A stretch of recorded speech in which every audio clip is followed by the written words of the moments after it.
Assalamu alaikum, sisters and brothers. I'm Nicolette Hodge, and this is We Reflect the Light. Sisters and brothers, the war in the Middle East is in full action, in full throttle, and the unsealed scriptures of Revelations, which is the angel, tells us exactly how this war will turn out. It tells us who is participating in this war and who is aligned with each other on each side of the war. So let's get right into it.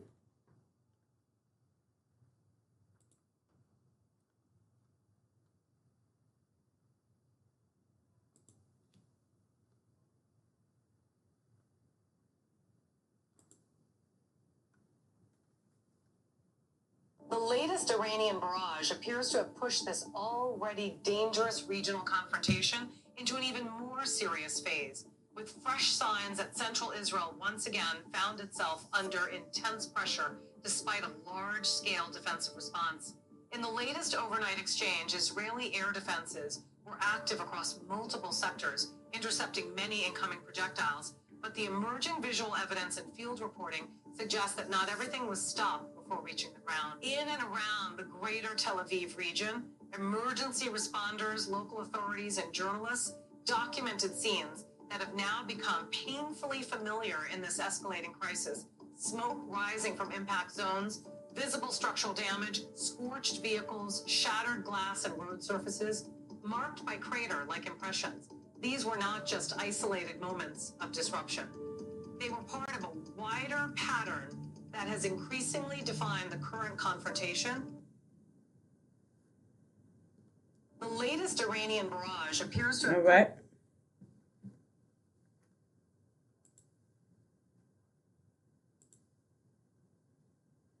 All right, sisters and brothers.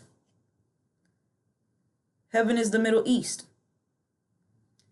And Revelations tells us exactly what's going on with this war. We know the outcome of this war. We know who is participating in this war. And occurred war in the heaven. Heaven is the Middle East. The Michael and the angels of him, of the, to war with the dragon. And the dragon warred and the angels of it. And not it proved strong. Not but place was found of them yet in the heaven. And was thrown the dragon the great, the serpent the archaic, the being called devil and the Satan, the making to err the being inhabited whole. He was thrown into the earth, and the angels of him with him were thrown.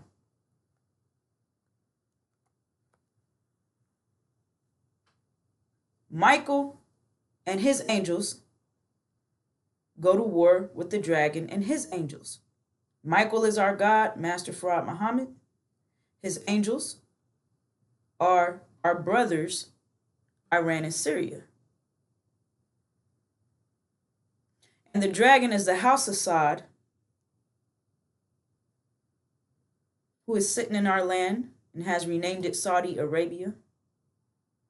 And the dragon's angels are America, Britain, and false Israel.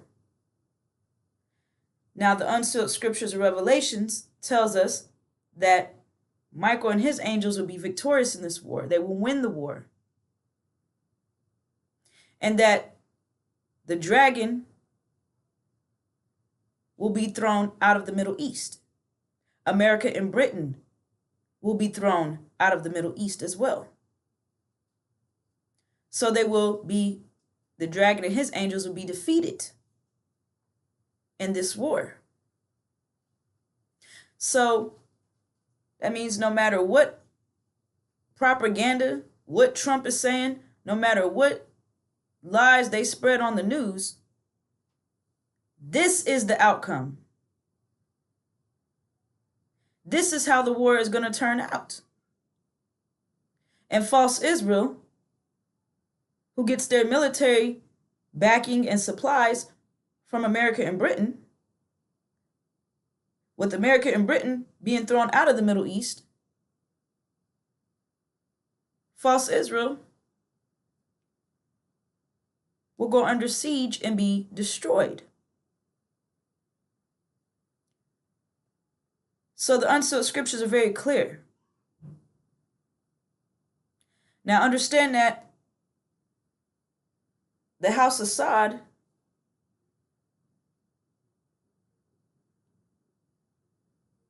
which is the dragon, fuels its angels. So the house of Assad gives oil to America, Britain, and false Israel. With the house of Assad being defeated and thrown out of what they call Saudi Arabia, understand that they put their name on our land. With them being thrown out,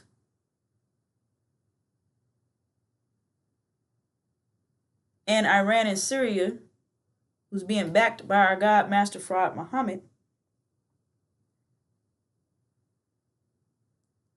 taking control of the Middle East, taking control of the oil. That means that oil supply that the dragon's angels are getting will be totally cut off. So that means there will be an immediate economic collapse in America, and this economic collapse will be permanent, a permanent economic destruction. So how will this affect us, sisters and brothers? Understand that they need oil to do everything. And without oil, this entire reality comes to a screeching halt permanently. This industrialized economic complex that they have built, they rely on oil to run it. Oil is the lifeblood of this reality. So without oil, no more transportation. Need transportation to get food to the grocery stores, sisters and brothers. No more lights, no more electricity, no more clean water. Nothing will be the same. And without any of these basic resources that's needed to run an economy, that means that famine will strike America. So what does that mean for us, sisters and brothers?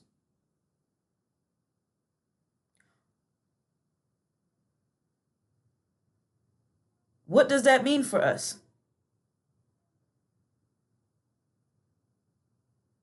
Understand that till this very moment, we are classified as animals in the 3/5 human clause. Now they've gone and they've legalized gay marriages. They've changed all kind of laws, but they will not touch that 3/5 human clause. And 3/5 human means not 100% human.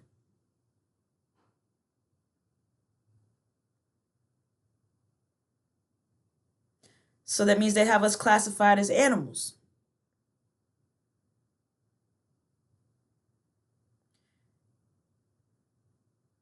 And animals are something that can be eaten. So they have us classified as their food, as meat.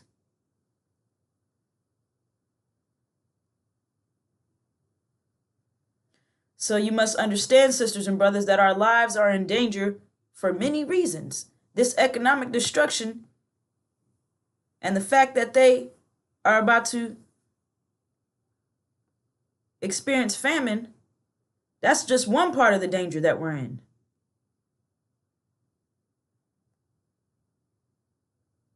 What is our true identity? Who are we? What is our history? Where is our land at? What have we endured? That's what we're going to identify here next, because that's going to bring everything into focus as to why the target is on our backs, why the target is on the back of the original black man and original black woman right here in North America. Now they have all of these distractions, sisters and brothers, all of this entertainment, parties, keeping you distracted 24/7.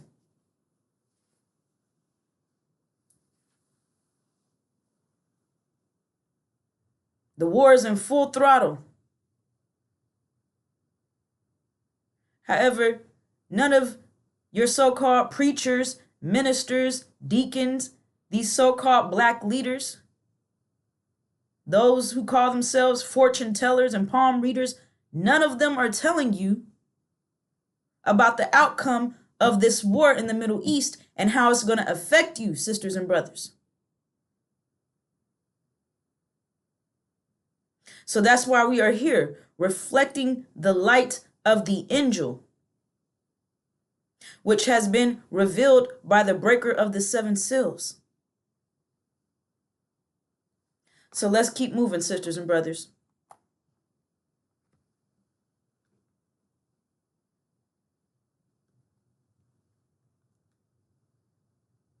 One moment, sisters and brothers.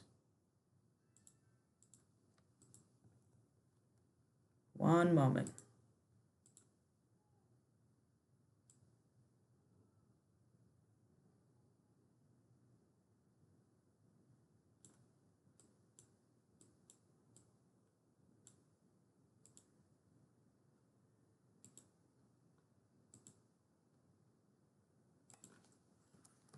One moment, sisters and brothers. Let me get some fix something.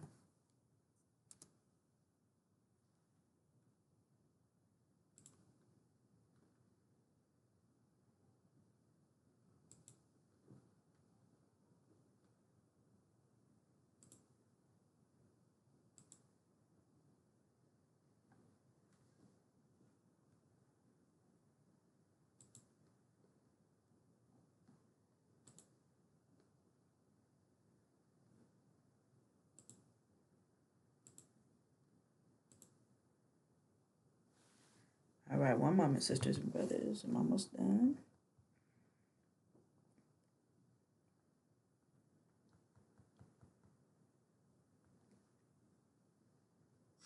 Abram's descent. Have you?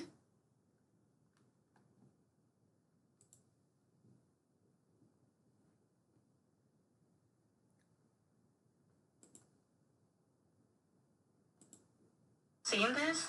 Abram's descendants are the ones who have the right to have this land, correct? Yes. Okay. Why don't we do genetic testing on everybody in the land and find out who Abram's descendants are? It's really simple. We've cracked the human genome. We can do that. Why don't we do that? Would you be against doing that? I have no idea what that would prove. I mean, maybe it would be. What do you mean? It would prove who Abram's descendants are and who has a right to live here and who doesn't, according to the theology that you yourself just explained. And so I'm very confused as to why we don't do that. If you believe the theology that you've just explained to me, Would we do that all over the world? and everybody this is the only country in the world that you've said has this covenant with God, that this people have a moral and legal right to the land. But there are people who may not have bloodlines, but who have converted to Judaism. Are they going to be able to live here? Are you going to kick them out? By your standards, they can't live here. Oh, no, because you no, just never told said- me no, that they have a right to live here because God gave them the land because they're the descendants of Abram. The descendants of Abraham. But if they're the spiritual descendants of Abraham and they've now decided that they're converting to Judaism, then do they have a right to live in Israel? Since you began this conversation by asking me, did I think they had a right to come here? Yeah, that's And what my question Zionism is. was, on what basis do they have the right? And And you I'm sorry, said because God granted it to Yeah, them. and I also said because that there should be a land where Jews could live in peace and safety. And I asked you what a Jew was, and you couldn't answer it. You said it partly is religious, but doesn't have to be. It's partly genetic, but it doesn't have to be. And so that you can see why I'm. I think I was very clear. Bibi's family, we know they lived in Eastern Europe. There's no evidence they ever lived here. He's not religious. But in what sense? How do we know ancestrally, that? Do you have his family tree? No, we don't. Do you? He doesn't. No one does. That's the point. But so how do we know that he's any connection to this land at all? And if there has been a practice of Judaism and a connection to the language, the Bible, the land, his ancestors didn't. He doesn't practice Judaism in any rigorous way. His ancestors didn't live here. They didn't speak the language, and there's no evidence they ever lived here. So in the territory that Israel controls today, particularly in the West Bank, who, through genetic testing, we can know their families have been here for thousands of years. We don't know whether they practiced Judaism, whether they were Samaritans, but pre-Islam.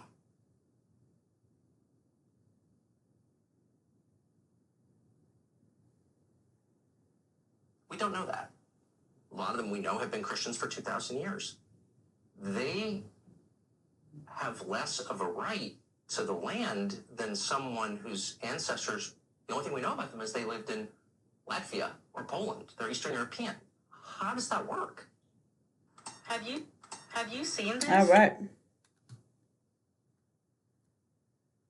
Who is the true seed of Abraham? That's the question, sisters and brothers. A question that can be easily answered by identifying in the scriptures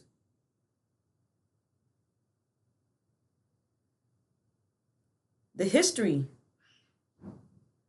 of Abraham's seed.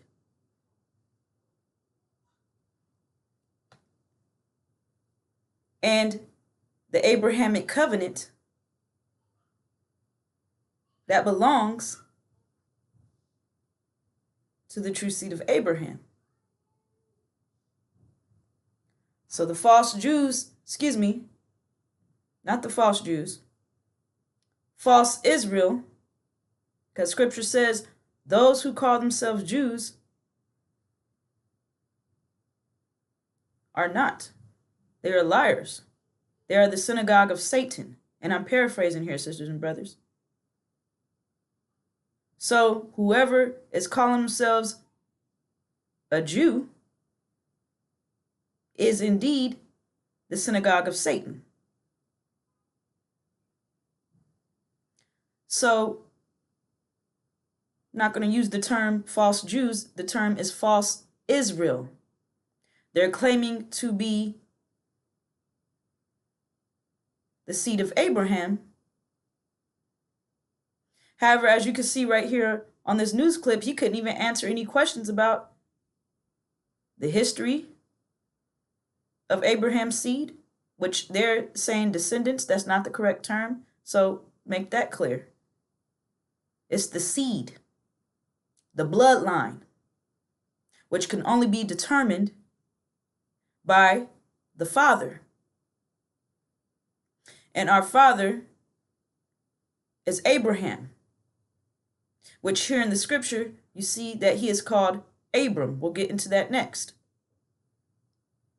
However, this question is, who is the true seed of Abraham? And as you see, this devil can't even answer that question. He's saying, oh, it's spiritual and people who practice this, that, and the third. He cannot identify any type of history to validate their claim. So let's get into the history of Abraham's seed and answer this question of who is the true seed of Abraham. Now, this is the book of Genesis, chapter 15, verse 12 through 17. And when the sun was going down, a deep sleep fell upon Abram. And lo, a horror of great darkness fell upon him. And he said unto Abram, know of a surety that thy seed shall be sojourners in a land that is not theirs, and shall serve them, and they shall afflict them 400 years. And also that nation whom they shall serve will I judge. And afterward shall they come out with great substance. But thou shalt go to thy fathers in peace. Thou shalt be buried in a good old age. And in the fourth generation they shall come hither again. For the iniquity of the Amorite is not yet full. And it came to pass that when the sun went down and it was dark, behold, a smoking furnace and a flaming torch that passed between these pieces. All right, sisters and brothers.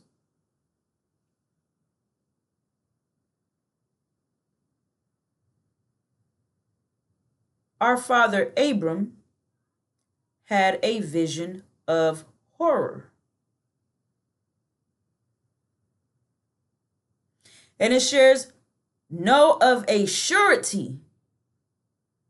That means this isn't no maybe, no might be, could have. No, this is a definite. Know of a surety. No ifs, ands, buts about it. That thy seed shall be sojourners. That means temporarily in a land that is not theirs. And shall serve them. So we served them. And they shall afflict them 400 years.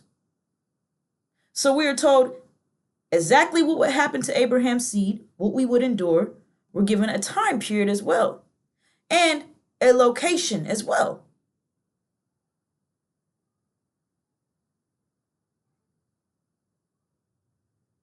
So Abraham's seed will be in a land that's not theirs for 400 years, undergoing enslavement and affliction. And it shares, and also that nation whom they shall serve will I judge. So that means there's consequences behind this affliction that Abraham's seed would endure for 400 years. And afterwards they shall come out. That means come out of that land that they are sojourning in with great substance.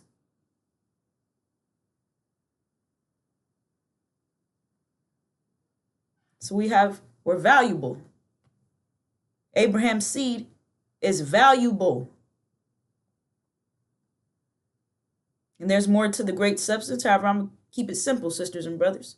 Understand that we are the gold and silver that's spoken about in the scriptures. We are the wealth of America. And without us, this would be a third world country. That's one of the reasons why they refuse to let us go. It shared, but thou shalt go to thy fathers in peace. Again, go. That means we're leaving. Going back to the same place our father Abram was at when he had this vision of horror of what we would endure. And it tells you when. And in the fourth generation they shall come hither, which means return again. For the iniquity of the Amorite is not yet full. So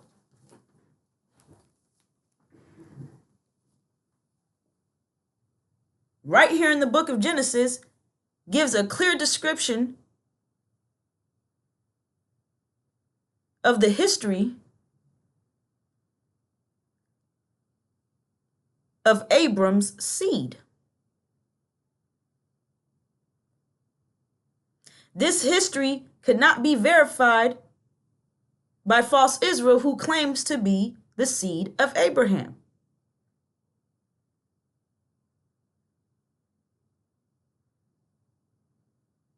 So who fits this description, sisters and brothers? It's very simple. The scripture is very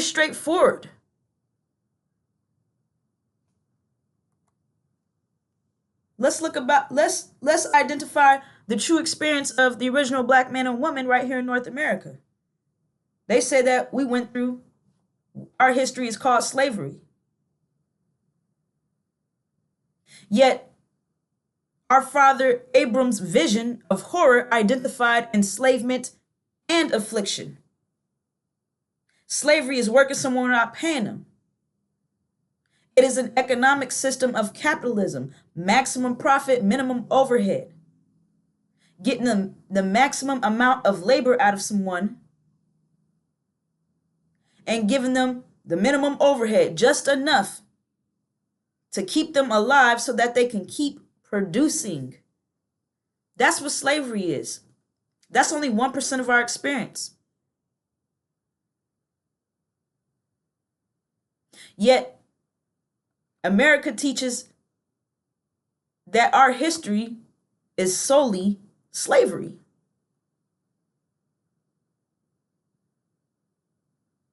They do not talk about the other 99% of our experience, which is the affliction.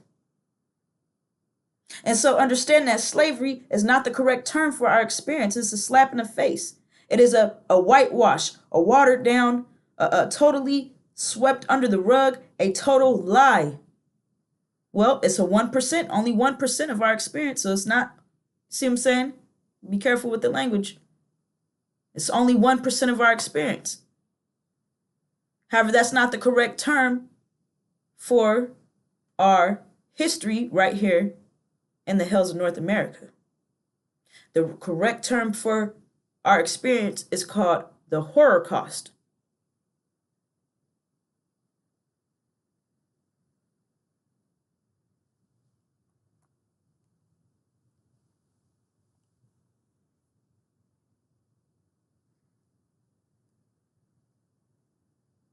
The enslavement and affliction, the Holocaust, lasted from 1619 to 2019. That's the time period. It brought us over in 1555. It took 64 years to produce the first slave, a process of them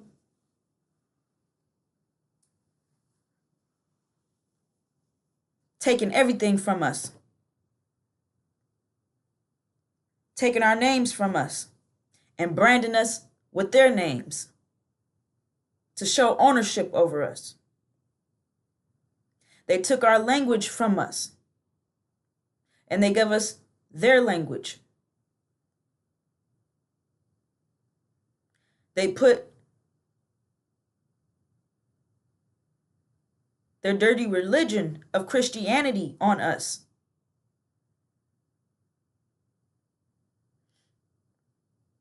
Constant and relentless physical and psychological torture.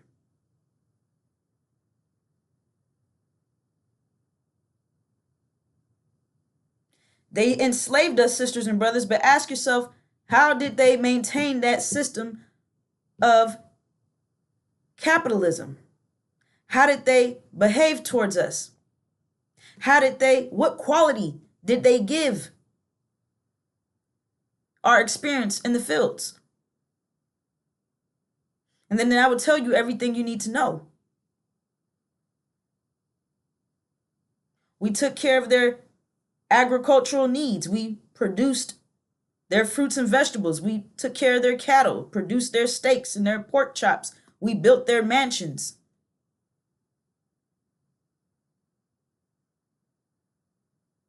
However, what did they do to us in return? How did they conduct themselves towards us?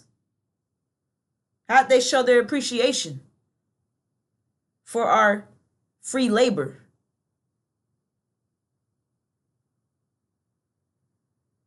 They ripped the clothes off of the backs of the original black woman, and they raped us day and night, 24/7, nonstop. They raped us from infancy all the way until the day that we died. They know that the father carries the seed, therefore the father determines the bloodline of the child. So they knew that by forcing their seed into our wombs, raping us, and making us produce their black-faced children, which are demons, half devil, half man. The seed of the devil, but the skin color of the original black woman. So they went into us and camouflaged themselves, forced us to produce an entire nation of devils and black skin.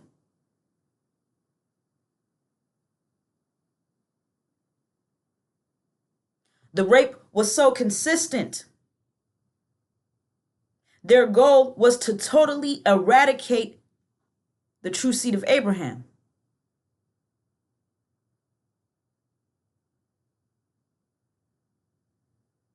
However, we did not allow them to be victorious, sisters. So we highlight the sacrifice, the charity that the original black woman has made for the last 400 years and the investment that she has put into preserving the true seed of Abraham so that we could be alive today.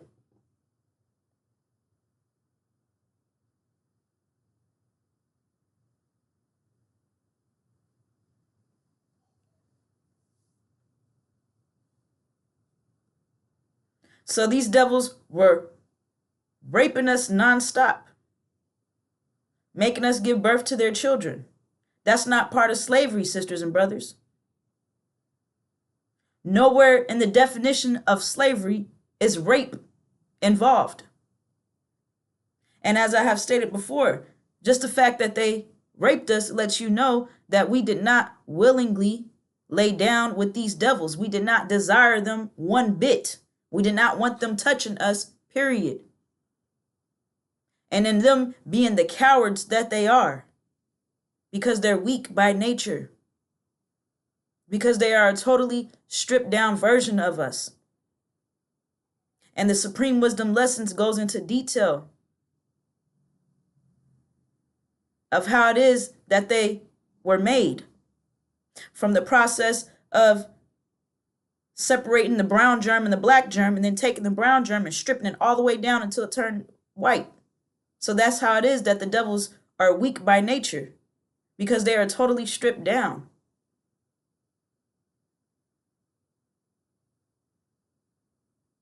So they lack discipline. They are not disciplined by nature.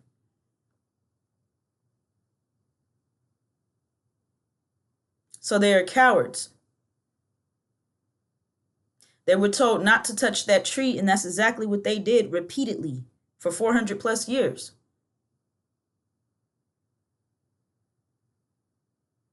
That wasn't necessary in order for us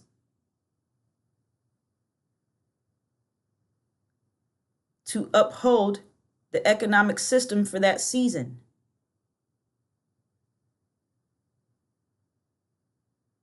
However, we use everything to our benefit. So this ain't no sob story. This is our true history, identifying and highlighting the sacrifice that you have made, sisters, and showing the proof that these devils went to war with us and they were defeated. And we were victorious because we are warrior queens, standing up for our nation in a time of need, handling business and seeing it through to its completion.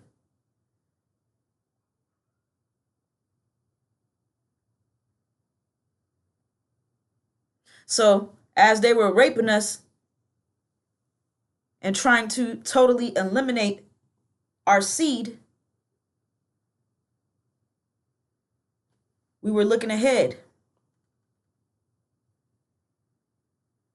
We invested in our nation by sneaking to procreate under the threat of death. We were intimate with the original black man, who was not allowed to have a family, not allowed to reproduce with us.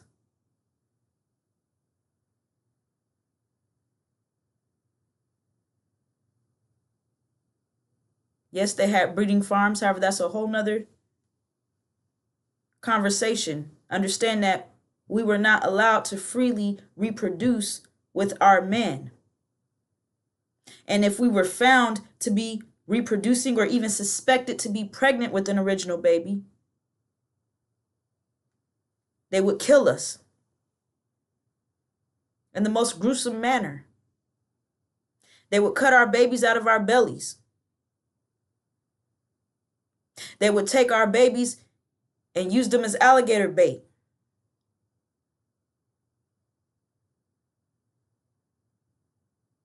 In which they would put our precious seed, our precious babies in the water, in the lakes, in the rivers, and have our babies churning the waters.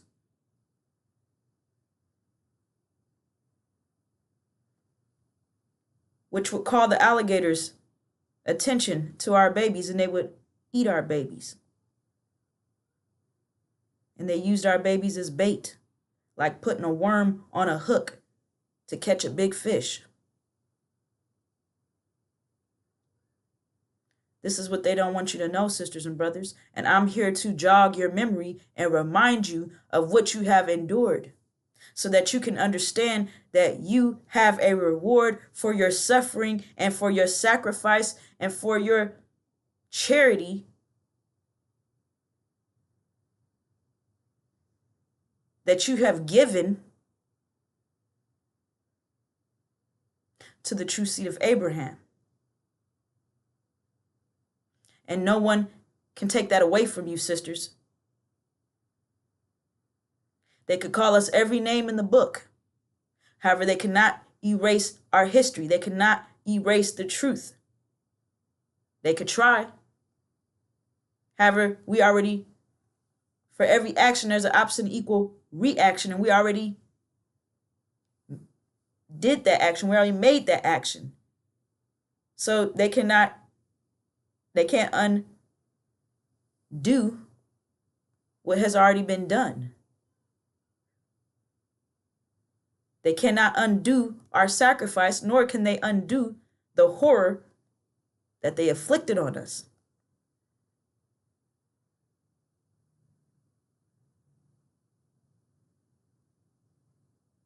So we don't critique our sisters.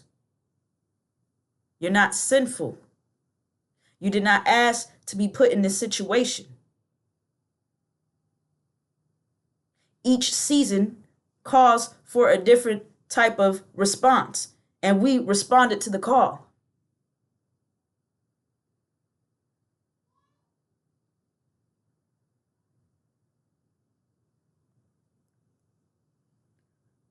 So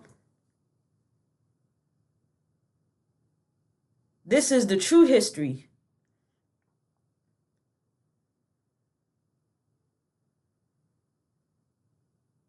of Abraham's seed as we sojourn in a land that is not ours. So for all of those saying that this is our land, they're liars. They're totally against the scriptures. This is not our land. This is not even the devil's land to give away.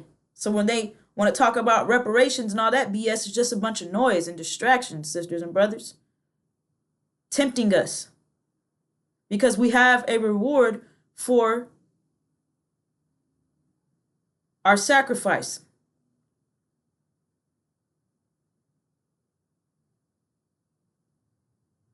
So don't be deceived by these little trinkets. Them dangling a carrot over our heads, not realizing that you have a covenant.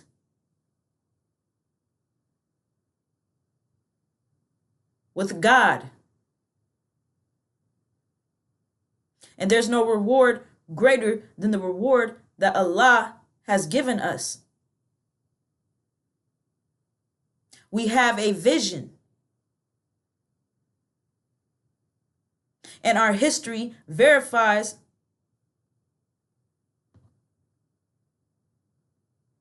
our vision.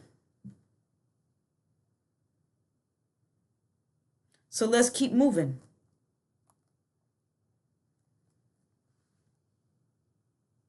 This is another way that they afflicted us.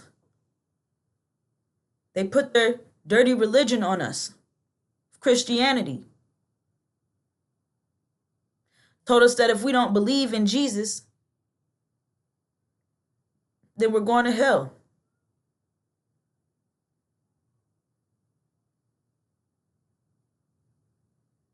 We didn't even realize that we're already in hell, sisters and brothers. And this Jesus character looks just like Massa, don't he? Somehow they convinced us that there was a devil beneath us with a pitchfork, and that if we don't obey, if we don't believe in Jesus, we're going to go to hell and burn forever and ever and ever. So they put that psychological, emotional aspect of fear on us,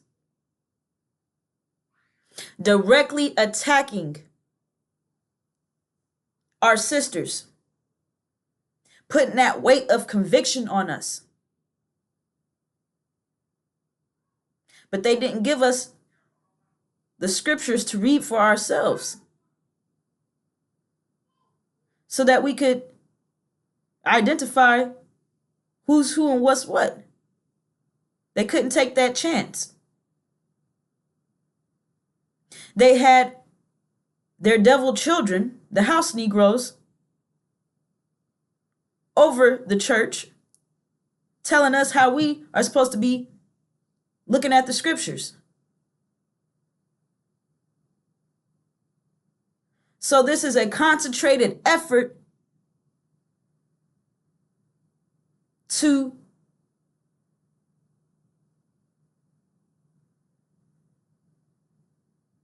keep Abraham's seed in fear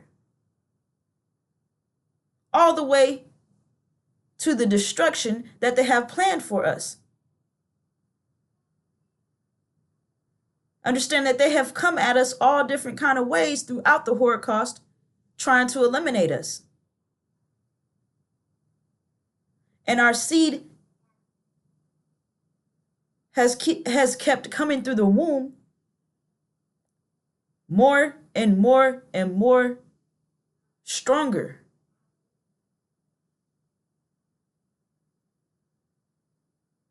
So they put this Jesus lie on us. However, the word Jesus is nowhere in the original manuscripts. It's a made-up term.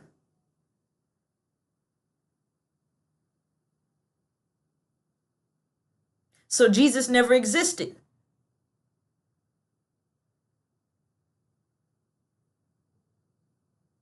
Joshua, the Messiah,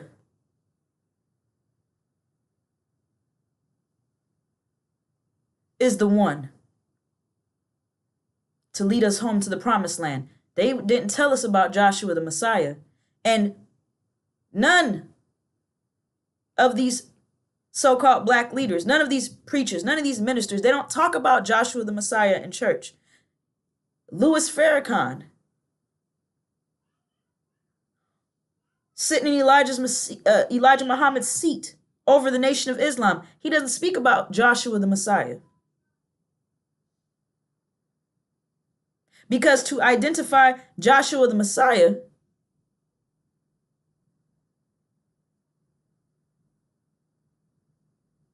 is to add another piece to that puzzle that brings everything together and connects the dots and lets you know that you're getting up out of here, sisters and brothers. And Farrakhan being the product of rape, his father is a devil who raped his black mother. He's part of that agenda to keep us in that mode of psychological fear. He's part of that torture and affliction. He says that we're sinful. So he's saying that we deserved all of the affliction that we endured. And that's totally wrong. We're not sinful, sisters and brothers. So what is our reward? In that day, God made a covenant with Abram, saying, "Unto thy seed have I given this land, from the river of Egypt unto the great river, the river Euphrates." This is the Abrahamic covenant. This is God's sure and volatile word to place us. He has given us our own land. And when you identify these two rivers, you see that these two rivers are not in America.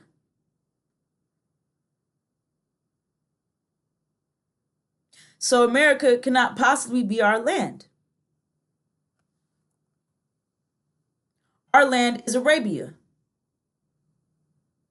That's the land in between those two rivers. So this war in the Middle East is about us, sisters and brothers. It's about our birthright, our covenant, our vision, our inheritance. They cannot take this away from us because, again, for every action, there is an opposite and equal reaction. So for the 400 years of horror that we endured, that means that we have to receive something just as great as that horror. However, it has to be opposite.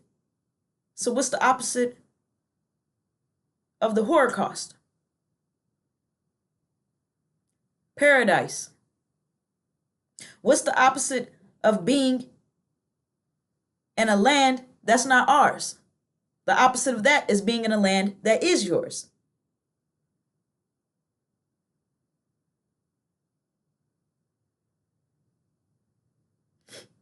And so, false Israel is sitting in Jerusalem.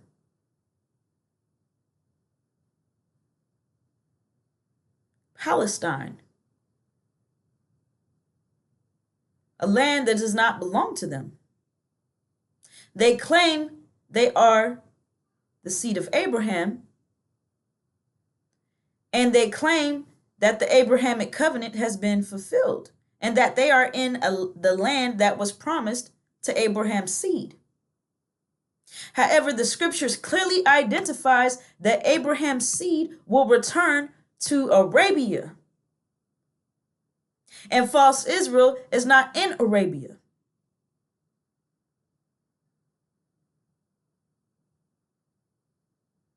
So that right there identifies that they are liars and thieves and murderers because they're in the Holy Land pretending to be someone that they are not, while abominably destroying the Palestinians.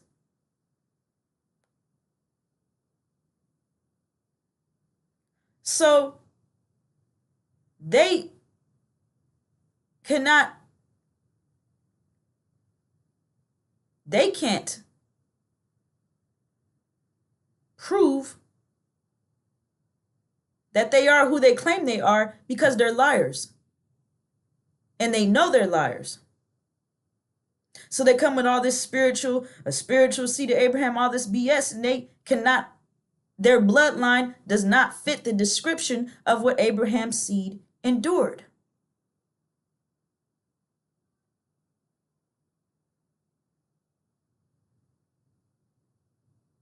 So this war in the Middle East is directly connected to us. It is about us, sisters and brothers.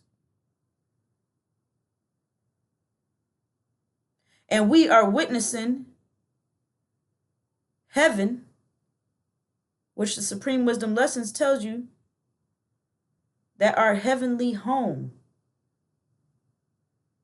and I'm paraphrasing, sisters and brothers, our heavenly home is located on the best part of the planet Earth, Arabia. And it shares that we have preserved the best part of the planet Earth for ourselves.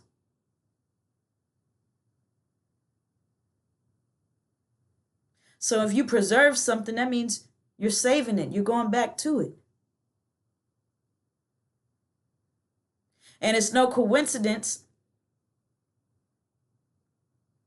that the ones who put us through the enslavement and affliction that we endured for the last 400 years, America, Britain, and false Israel, it's no coincidence that they're the ones under fire right now. And they're the ones about to be defeated and kicked out of heaven, kicked out of the Middle East. And false Israel about to be destroyed, which, how are they the seed of Abraham? And the scriptures clearly identifies that they are going to be destroyed.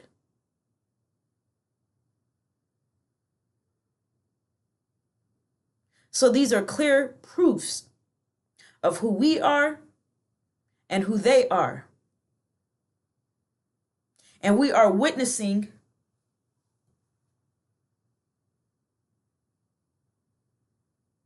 heaven being cleaned up. Now there's more details to it. We know that when we go home to our land, there will be stragglers that refuse to leave, and they will be dealt with. However, that doesn't change the fact that we are witnessing a purification process right now.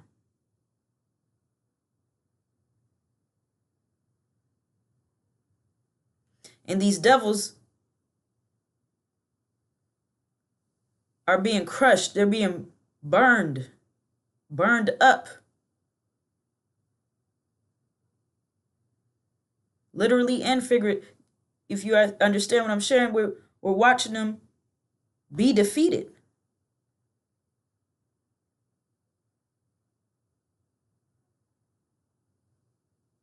So understand that this war in the Middle East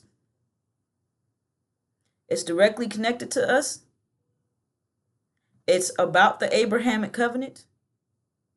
America established false Israel in the Holy Land in 1948 to counter Elijah Muhammad's claim, which Elijah Muhammad came in the 1930s. And he declared that we are the true seed of Abraham, and he showed the proof. And America and Britain, who were just killing the Jews, they flipped the script. And they gave false Israel our identity. And they established false Israel in the Holy Land in 1948 to counter our claim.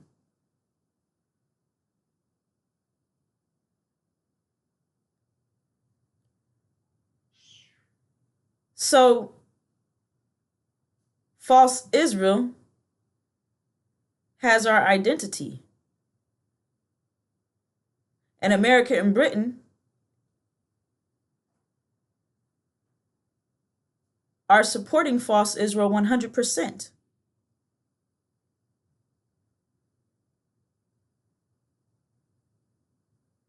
They have to back false Israel and do whatever it takes to keep false Israel over there in the Holy Land, fraudulently. Because they cannot let false Israel go down. Otherwise, we spring right up and it is clear to everyone and us that we are the true seed of Abraham, and they cannot have that because that changes everything. That puts us on the bottom. We're on the bottom right now. That puts us on the top and them on the bottom. That totally changes everything.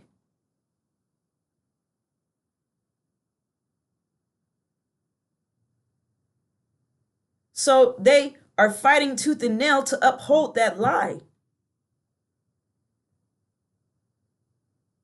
However, we are in the time of the fulfillment of the Abrahamic covenant. We are in the fourth generation. It shares in the fourth generation, we will hither again. That means return. Not to Jerusalem, not to Palestine, Arabia.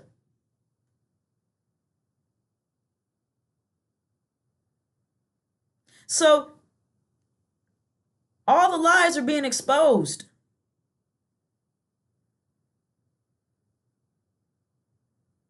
And America is going down hard.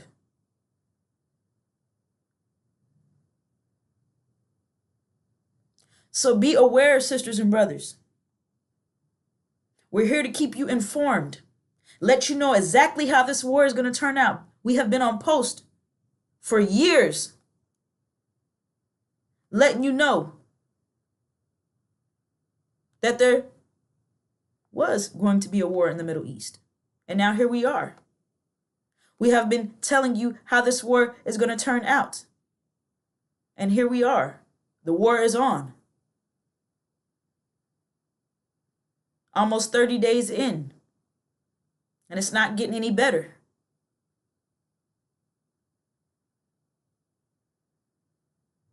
So in our preparation, sisters and brothers, it's wise to have at least a 30-day supply of food packed up in your car, ready to go. Your gas tank filled at all times, as well as additional gas tanks that you have filled up, ready to go, secured, so that we can move out at any moment. These devils will make a deadly attack on the original nation in order to prevent the fulfillment of the Abrahamic covenant.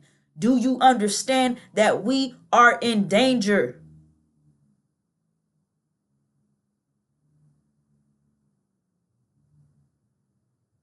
They want to prevent us from leaving America by any means necessary. And they're dealing with us shrewdly. So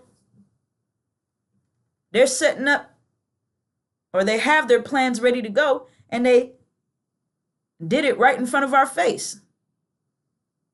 However, they have you so distracted and pacified with the day-to-day entertainment and drugs and partying that it shares it will come as a snare.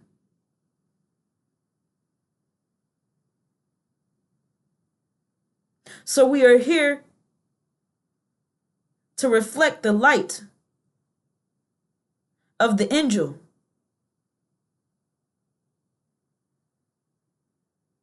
And let you know that we have a vision to unite under.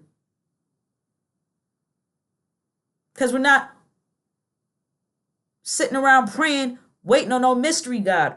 We're about to save our own selves, sisters and brothers. We are about to save the original nation and get to safety and unite under our vision out of the Abrahamic covenant.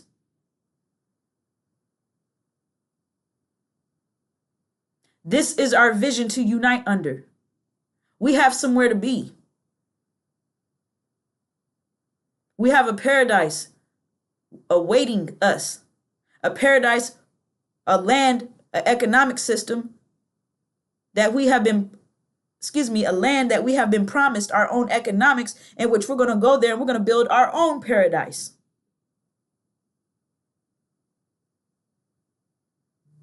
So we have a lot to look forward to, sisters and brothers. So this is our vision to fulfill, to see to its completion. So be prepared to move out, sisters and brothers, and get to that safety point so that we can make our exodus of America. And with that, sisters and brothers, that brings this segment to a close. Assalamu alaikum.